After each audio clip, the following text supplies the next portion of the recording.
You might be spending your time preparing your money to retire, but how do you prepare your mind to retire? Welcome to Retirement Revealed. I'm your host, Jeremy Keil, and we're here to turn your retirement savings into retirement income.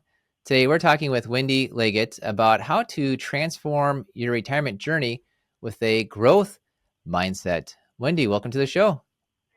Thanks for having me. It's a pleasure to be here, Jeremy. Absolutely. And you're talking about a growth mindset.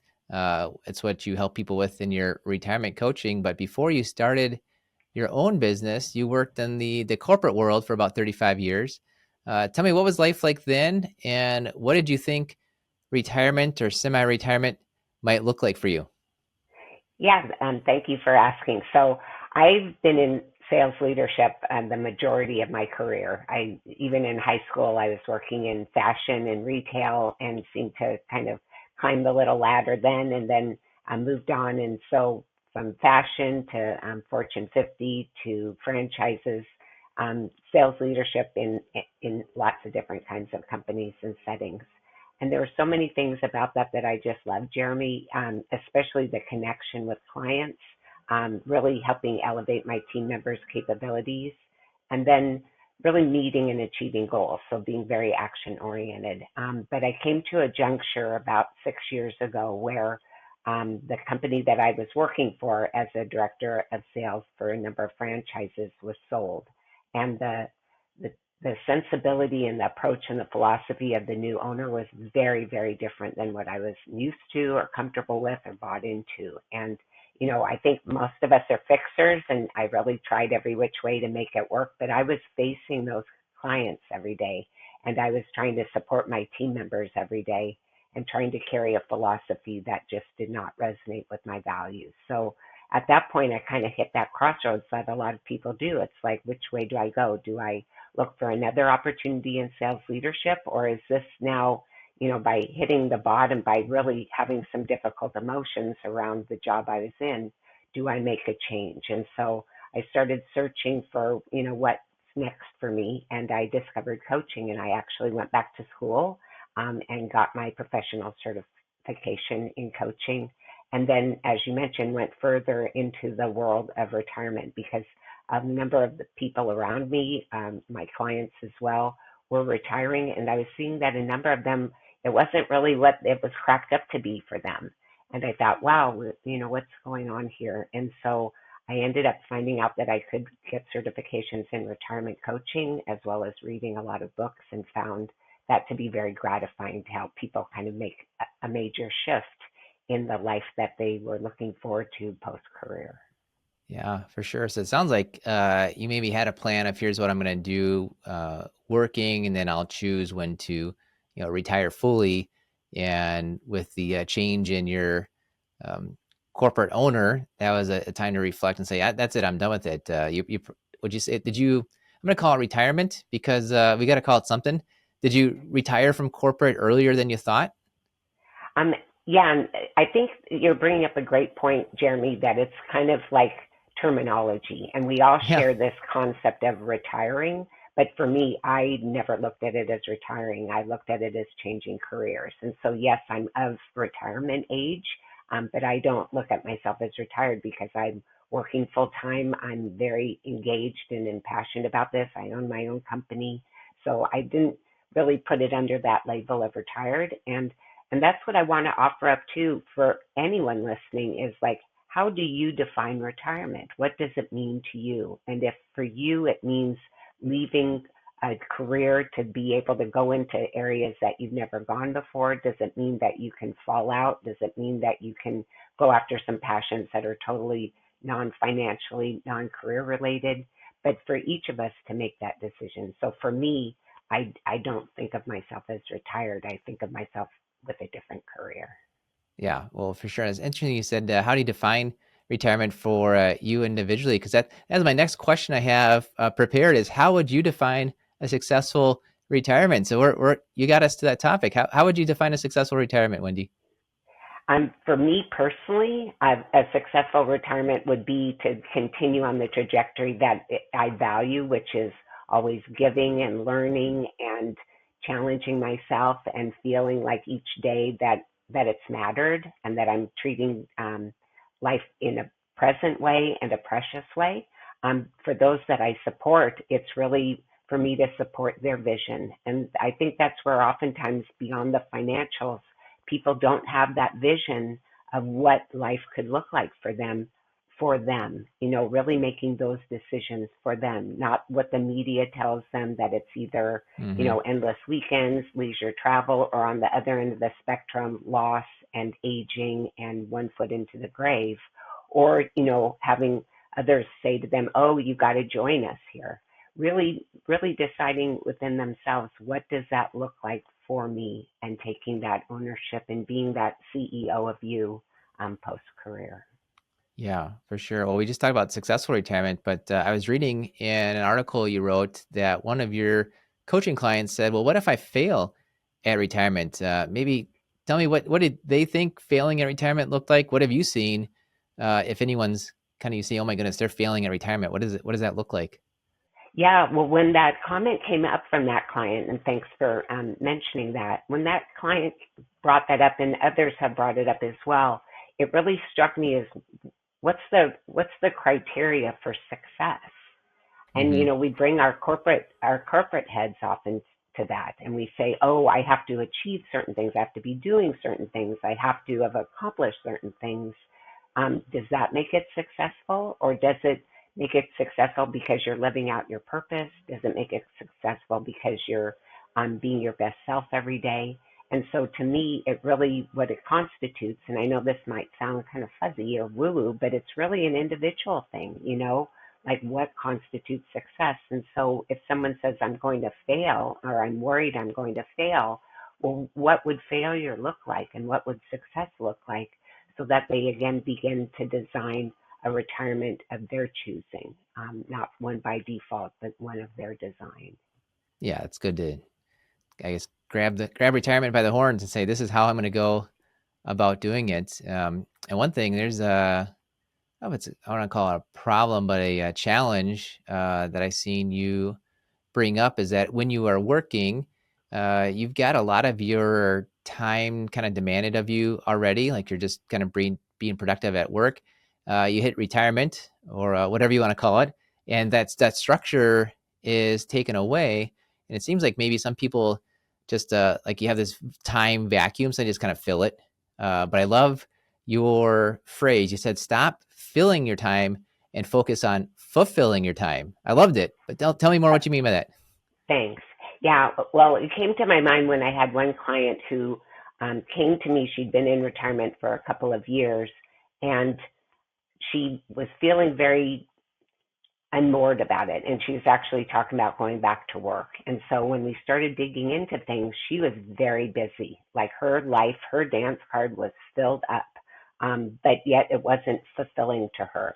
She was really taking, again, that corporate mindset into her retirement. And she was, the head of this club and involved with this activity, and doing all kinds of projects and things. So she was busy, busy, busy, but those things weren't necessarily fulfilling. And as we talked further about it, it really became kind of a distraction for her from really digging deeper of what does feel meaningful to me. It became almost a badge of honor, like, hey, everybody, I can show you all the things I'm doing in retirement, that I'm succeeding in retirement. But it was leaving her feeling very empty, and things started to feel kind of like Groundhog's Day, like, is this all Mm-hmm. there is for me? And so that's where I get at, is it filling time, or is it by your choosing and things that really resonate for you? And so then it's fulfilling time. And you point out that, yes, we have this time abundance when it starts out. We feel like, oh, wow, I have all these years ahead of me. I have these many, many, many days. And so we kind of oftentimes don't look at it as being precious, but we know that we're only promised this very moment that we have right now. We don't know what the future will hold, and so let's Mm-hmm. let's be present and let's make the most of it. And so that's what I really explore with people, is what does feel purposeful to you, what does feel meaningful and satisfying to you. And those aren't questions that people off the top often can answer, and it kind of weighs heavy when we know, oh, we're supposed to find purpose, but what is that, and how do we even find purpose? did I miss that day at school where they gave me the compass or something? And so I really try to normalize and dispel those things and say, well, this isn't a weight. It's an opportunity for you to dig a little bit deeper with me as a resource and a guide to answer some of those questions. Yeah. Well, I like how you're bringing up this idea of people wanting to find their purpose. I just interviewed Dr. Jordan Grummett. He's got a book coming out in January. He will be my first podcast. So hit subscribe right now so you can make sure you get notified of the podcast. He will be my first podcast released in January 2025. But he talks about purpose. His next book is about finding your purpose, and he says the big problem is a lot of people feel like I've got to find the big P grand purpose, like I've got to save the world, climb a mountain. And he said, in reality, the little P kind of day to day purpose of helping others or doing something fulfilling each day is where people find a lot more joy, because that's kind of an ongoing thing. Let's just imagine that your big purpose is to travel around the world in 80 days. Well, then what's next? You accomplish it, and there's maybe even more of a letdown that happens afterwards compared to a fulfillment. I'm sure it's maybe enjoyable during the time frame, but he says the little P purpose, just finding your fulfillment every day, is a better way to go about it. Yeah, and I totally track with that, and I share that with people too. It doesn't have to be a capital P purpose, but purpose also is a verb. It's an action, and it can be Yeah. ever changing. And we don't just find our purpose and then it's static. It's something that's just ongoing, and like you said, big or small, day to day. But just feeling like when we get up in the morning that we matter, and that there's something that we're going to do that by the end of the day we're going to feel good about. And so I think that's vitally important for people, because that's how we are as human beings. We want to feel like we matter. And so by Mm-hmm. feeling that we have that purpose. And you mentioned earlier, Jeremy, that that's kind of baked into our work, right? There's that productivity, there's those processes, and there's also that sense of purpose. What feels like achievements, what the expectations are, what we're going to be doing. And when we leave that behind, we can feel like we've left pieces of ourselves behind, because we don't then necessarily understand, well, what feels purposeful to me, because now I'm that CEO of me. So, Mm-hmm. so it is important to reflect, and I'm glad that your associate or the person that you spoke with is going to shed some additional light, because it can feel very elusive to people. And we know when things Mm-hmm. feel elusive, sometimes we avoid it. And sometimes we feel less than, because, gosh, I must have missed out on that because everybody else feels purposeful, but I don't. Mm-hmm. But that's not the case at all. It just takes some time to reflect a little bit and explore, see what matters to us. Yeah, right on. Dr. Jordan Grubbin, he goes by Doc G. Easy to say that, I think, sometimes. But he said a lot of people, when he was talking about purpose, sometimes in different conferences, people were rushing up to him talking about purpose anxiety, because they were focused on that big P purpose. And there is you think purpose is a positive thing, but it was turning into some anxiety, some negative Yeah, emotions. And reading through your article, you talked about some of the emotions of retirement are similar to the emotions of grief, because it's like a part of you has died, and perhaps a part of it, especially maybe if you're 60-ish and about to retire, you might have been taught to suppress emotions growing yeah, up, or maybe just you're embarrassed, like I retired and I feel sad. Well, wow, how lucky are you that you get to retire and other people are still working, and you're feeling some sort of discontent about that. So yes. your encouragement is to focus on something called positive psychology, a growth mindset, to kind of get through that period, but hopefully even grow with your connection to emotions, and grow into your retirement. So tell me a bit about that and how we can use that framework to really help us in retirement. Well, I think first and foremost, we need to normalize it. So when you're mentioning that, some people can feel like, wow, less than, or they feel, you didn't use the word shame, but they can feel these difficult emotions around this. Instead, let's normalize it and say, gosh, if you feel like I'm going to fail at retirement, or you're feeling a sense of loss around it, or you're stuck, this is totally normal. 1 in 3 struggle in retirement. That's what the research tells us, 1 in 3. And that's pretty shocking to people, because, again, the belief is if we've got our financial house in order, which is absolutely imperative, But if we got that in order, everything else will flow. And it's a do-it-yourself project, and hey, it's freedom and stress-free, et cetera, et cetera. But the reality is that no, we bring our whole selves into retirement.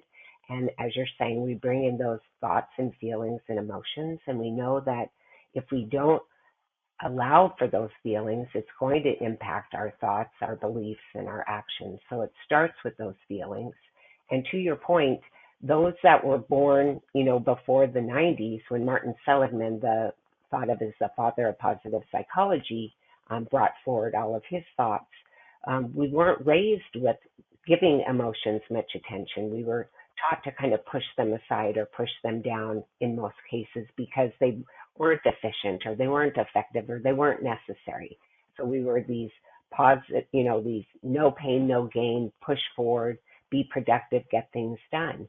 And now you come to retirement, and not only are you not in career, which had so much attachment around feeling productive, but now you're in this, what some of my clients have called like this desert, lost in the desert and not having clarity. So normalizing it first, and then really looking at what do you envision for yourself in retirement? You've made that decision because I already said, how do we define it, and what are you retiring to?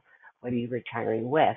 Really defining, what does retirement look like for me? What do I envision in it? And getting really crystallized around that.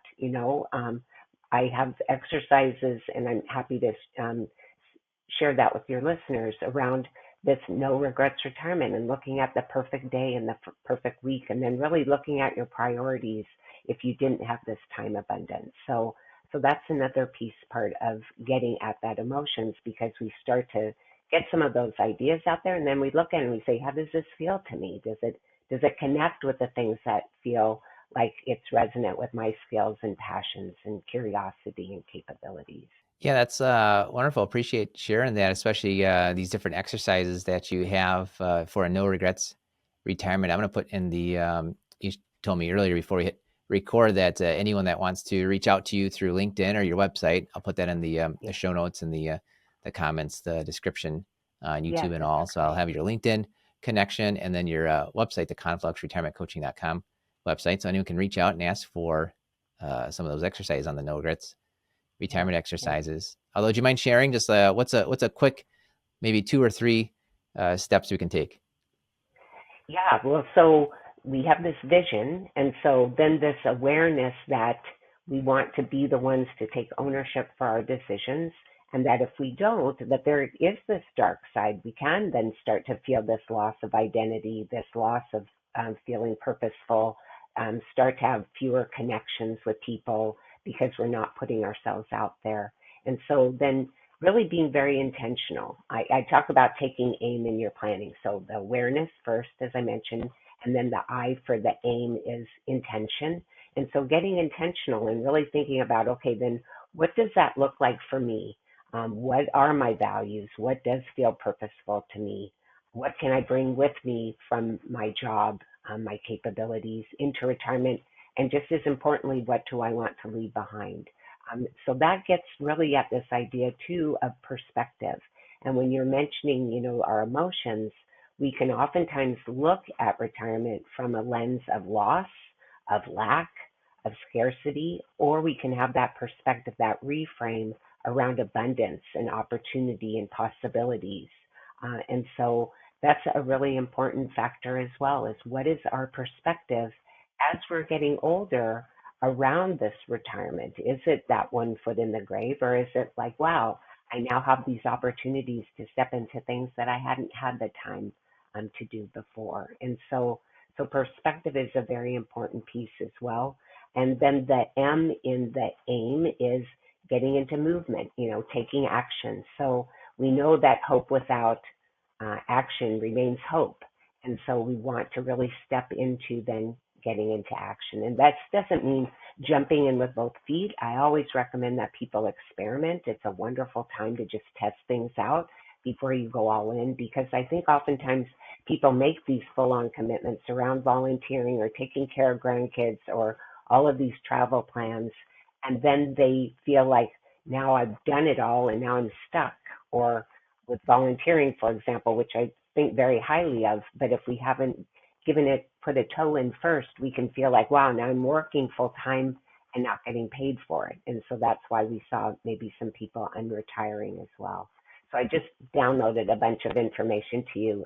So what do you take away from it for your listeners? Do you Yeah, I like it. I like the any acronym's a great thing because apparently leaving corporate world, you don't get rid of acronyms though. The think? you've got the awareness of your vision, the intention of what do I take in retirement, what do I leave behind, and the movement piece of actually taking action. Although a lot of times when you first said movement, it made me think of actually moving, exercise, things along those lines. Tell me Yeah, what you and think of that's this advice. Where yeah, I think my number one advice when you hit retirement is to go for a walk outside with a friend. yeah. What's your thoughts there? Beautiful. Well, I love that, and I'd like to just up the ante a little and say that for those that have not yet retired, I think so strongly about a runway to retirement because Sure. as you're bringing up with exercise, we've all heard people say, "Oh, when I retire, I'll get healthy. When I Mm-hmm. retire, I'll hit the gym. When I retire, I'll lose weight." And what I really invite my clients to do if they've not yet retired is start to build those habits and patterns, take those small steps. James Clear talks about taking the smallest step Mm-hmm. toward your big goal. And so I think that's really important too, is not to be in work one day and out the next. And it's a life that's black or it's white. Let's try to have that smooth transition that way so it's not such an abrupt change to our nervous system and to our way of life. Yeah, I suppose retirement works best if it's a runway as opposed to a cliff dive. Yeah, I love it. I think so. Yeah. So I Yeah. think that's something that I like to offer up to people as well. And we didn't speak about the transition into retirement, and I think I talk about it in the chapter in the book as well. Is this idea that starting with the ending. William Bridges is prolific around the work around transitions, and so often people look at their role changing, from career, that's a role, into retiree, that's a role, but they look at that change as synonymous with the transition, but that change is external. The internal piece of it, that's that reflection time. That's that getting into the being rather than the doing.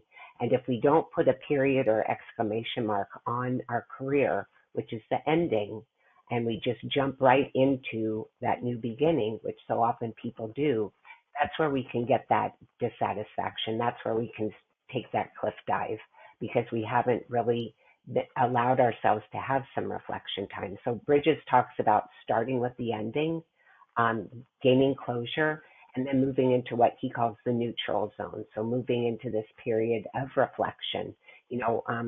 We think about the gap year that people take sometimes between high school and college. Well, I recommend that for my people who are retiring is to take a little gap. I call it give a pause or get a ponder or something like that.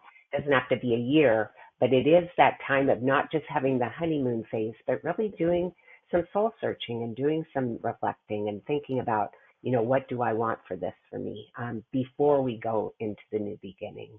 And it's even better if we can plan that well in advance, just like you work with your clients, planning ahead.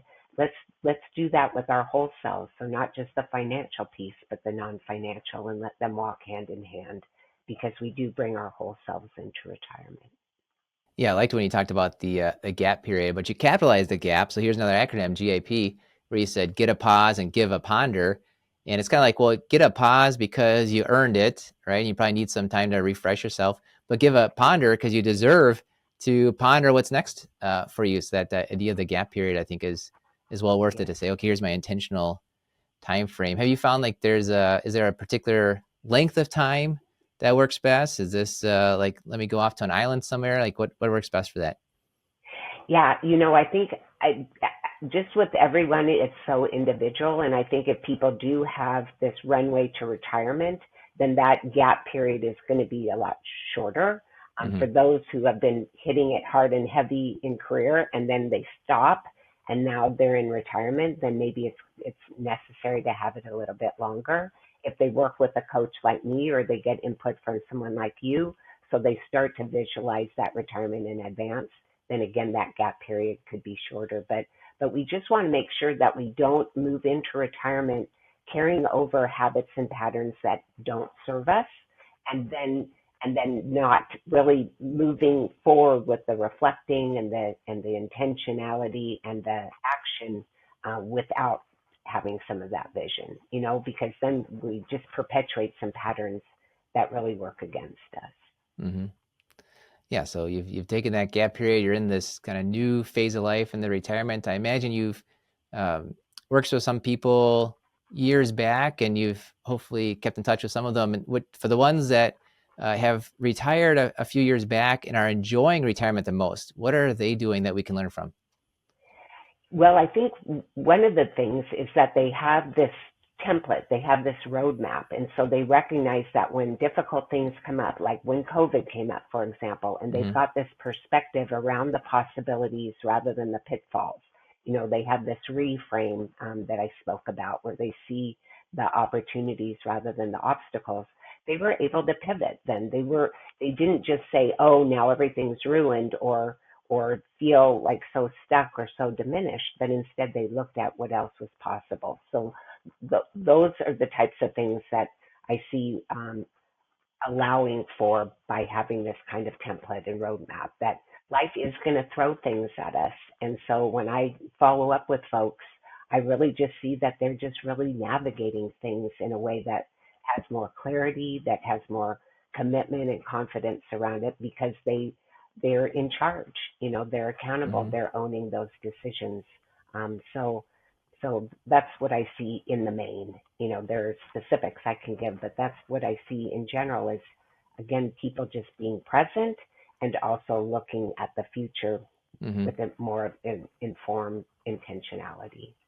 Excellent. Yeah, appreciate you sharing that. I've got one more question for you, Wendy, but before that, tell us what's the best way to reach out to you? On my website, confluxretirementcoaching.com, and that's CONFLUX. You can leave me a note because you'll see a little drop down on there. Hmm. Also, I'm on LinkedIn all the time, and so Wendy Leggett on LinkedIn. So those are probably the two best ways. Thank you. Excellent. Perfect. And of course, if you'd like more ideas every single week on how to make your retirement successful, go ahead right now, click that subscribe button, and you'll get notified that every week we've got more interviews and ideas about retirement. Okay, Wendy, final question. Tell us something about yourself that few people know about. And remember, this podcast is rated clean. Um, I'm the mother of three now adult sons, Hmm. including twins. And so when my twins were younger, and those of you that live in California or think about California, it is like the movie and TV or was kind of capital of the world and things. And so my twins were in a movie when they were like 2.5 years old. And now they're 30 years old. So, but it was known as one of for that year. The name of the film was Baby Geniuses, and their role was the character was Basil. But it was known as the in the top 10 worst movies of the year, which was kind of an interesting one. But I have to tell you, Jeremy, it was also, it did very well financially, and they would get stopped on the streets. I mean, they even still kind of do in a way Oh, that's because funny. people recognize them. So as a stage mom for a short time, it was an Okay. interesting experience, not one that I necessarily recommend or not, but it helped kind of kick start their college funds. So that was fun. Yeah. Oh, that worked out. That's funny. Did they do any other shows or movies? No, they retired before they were three. So Excellent. So you already because knew how to help people through retirement. You helped your 2.5-year-olds. yeah, exactly. Yeah, no, they when it stopped being fun, then we stopped. So it Yeah, was kind of that's. as long as it was an adventure and they had a good time. And in that movie, there were a lot of kids in it, and so Hmm. they really had a good time. But yeah, it wasn't something that was long term, never planned on to be. Yeah, like I So. said, if it wasn't fun, you would probably made the right choice there. Good. Well, thanks, Wendy, for coming on, sharing a bit about you there, but even more about your journey and how you're helping others through their retirement transition. Yeah, well, I so appreciate the opportunity and thanks for, reading the chapter in the book, The Retirement Collective. I do really thank you for that and thank you for giving me the chance to share with your audience. Absolutely, it's been a blast, and I want to thank you for listening to the Retirement Revealed podcast. We believe if you know more about your money, you will feel better about your money, and you will make better money decisions. Hi, I'm Jeremy Keil, owner of Keil Financial Partners. And if you're interested in seeing how we help our clients get more income, pay less in taxes, and avoid big retirement mistakes, make sure to go to keilfp.com. That's KEILFP.com.